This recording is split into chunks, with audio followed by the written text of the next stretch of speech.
Assalamualaikum warahmatullahi wabarakatuh. Terima kasih kepada sobat desa semua yang telah kembali di channel ini. Bagi yang baru saja bergabung, silakan klik tombol like, kemudian subscribe dan share kepada sobat desa yang lain.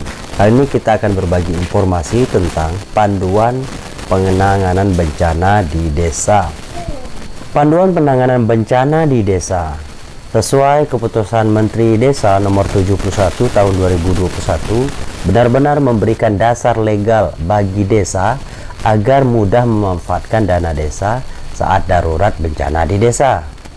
Musdes singkat saat darurat bencana langsung memutuskan bencana desa, korban, dan nilai bencana sehingga bisa segera menggerakkan gotong royong warga, relawan desa mengelola bantuan hingga sah memanfaatkan dana desa. Bahkan desa sah mengusahakan dan menggunakan dana talangan bencana dari pihak lain yang sah untuk kemudian diganti dengan dana desa. Nah, untuk mempercepat implementasi keputusan Menteri nomor 71 ini, Surat Dirjen Pembangunan Desa dan Perdesaan mewajibkan seluruh desa bergotong royong atau melalui PKTD menyiapkan lokasi dan peralatan mitigasi bencana.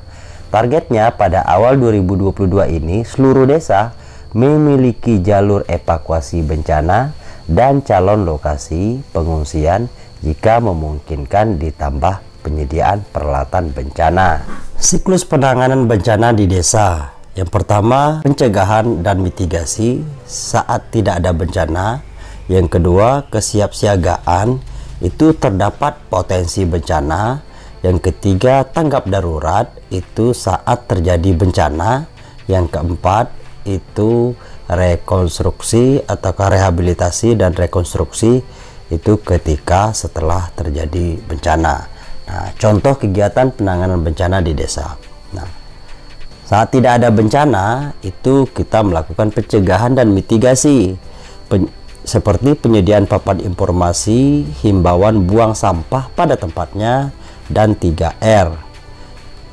Kemudian reboisasi lahan kritis dan bantaran sungai, gerakan hidup bersih dan sehat, padat karya tunai desa, membersihkan saluran air, dan membuat sumur resapan. Itu ketika tidak ada bencana kita melakukan pencegahan dan mitigasi. Yang kedua, kesiapsiagaan saat terdapat potensi bencana. Nah, seperti apa contohnya? Pengadaan peralatan bencana, peralatan keselamatan, tenda darurat, perahu karet, dan sebagainya. Persiapan peralatan evakuasi diantaranya tandu, kursi roda, mobil ambulan ataukah angkutan darurat, penyiapan pos pengungsian yang aksibel, misalnya di balai desa, sekolah, rumah ibadah. Itu saat terdapat ada potensi nih di desa terhadap bencana. Yang ketiga, tanggap darurat, evakuasi korban bencana, mengaktifkan pos pengungsian, penyiapan dapur umum, pelayanan kesehatan darurat, pengamanan lokasi terdampak bencana dan pengungsian, pelayanan dukungan psikososial. Itu saat terjadi bencana. Yang keempat, setelah terjadinya bencana, kita melakukan rehabilitasi dan rekonstruksi. Contohnya bantuan tunai untuk korban bencana yang belum menerima bantuan dari skema perlindungan sosial pemerintah. Kemudian gotong royong, pembersihan lingkungan dan sekolah, rekonstruksi fasilitas sosial atau fasilitas umum dengan pola padat karya tunai. Kemudian evaluasi penanganan bencana. Itu ketika ataukah setelah terjadinya bencana. Nah, penggunaan dana desa untuk tanggap darurat bencana pada situasi ini, langkah yang harus dilakukan adalah yang pertama, memastikan dana desa digunakan untuk kegiatan yang termasuk dalam kewenangan desa. Yang kedua, disepakati dan diputuskan dalam musdes khusus dengan peserta sekurang-kurangnya kepala desa, perangkat desa, BPD, tokoh masyarakat atau perwakilan warga.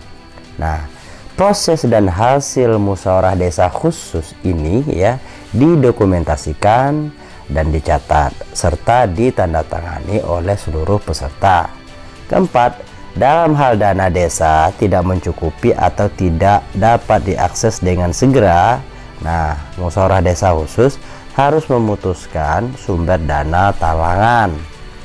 Nah, kelima, kode rekening masuk bidang kelima, penanganan bencana, keadaan darurat dan mendesak dalam APBD perubahan. Keenam, laporan pengguna dana desa minimal memuat yang pertama kejadian bencana, jumlah korban dan kerugian, kemudian keputusan tanggap darurat, hasil musyawarah desa khusus. Yang selanjutnya yang ketiga, langkah-langkah tanggap darurat yang dilakukan. Keempat, rincian penggunaan anggaran.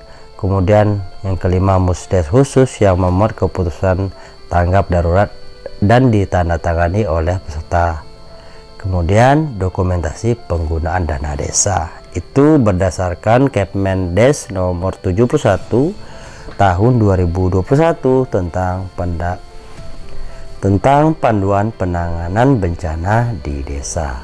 Terima kasih Sobat Desa telah menyimak video ini sampai selesai. Jika video ini bermanfaat, silakan klik tombol subscribe dan share kepada Sobat Desa yang lain. Wassalamualaikum warahmatullahi wabarakatuh.